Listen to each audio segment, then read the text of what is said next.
राज्याचे मुख्यमंत्री देवेंद्र फडणवीस असं म्हणाले की दसरा मेळाव्यामध्ये उद्धव ठाकरेंनी जे भाषण केलं ज्याच्यामध्ये मदतीवर कोणतीच चर्चा झाली नाही, माझे 1,000 रुपये उद्धव ठाकरेंनी वाचवलेले आहे.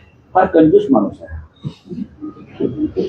हा, फार कंजूस माणूस आहे. त्यांनी पेशव्यांचा आदर्श घ्यायला पाहिजे होता. पुण्यात फार दिलदार माणसं होती पेशवे, नाना फडणवीस.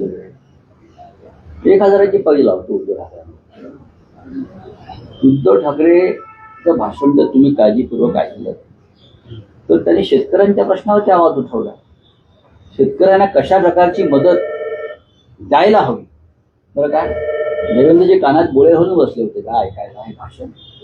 याचं आता त्यांचे भाषण ऐकलं आहे पण कानात बोळे घातले. शेतकऱ्यांच्या प्रश्नावर बोलताना त्यांनी कानामध्ये बोळे घातले. उद्धव साहेबांनी एकरी आणि हेक्टरी किती मदत व्हावी या संदर्भात भूमिका मांडली. उद्धव साहेबांनी कर्जमाफी कशा प्रकारे करायला हवी या संदर्भात भूमिका मांडली. उद्धव साहेबांनी ओला दुष्काळासंदर्भात देवेंद्र फडणवीस कशी फसवणूक करतायत त्या संदर्भात त्यांचंच एक पत्र त्यांच्या तोंडावर मारलं.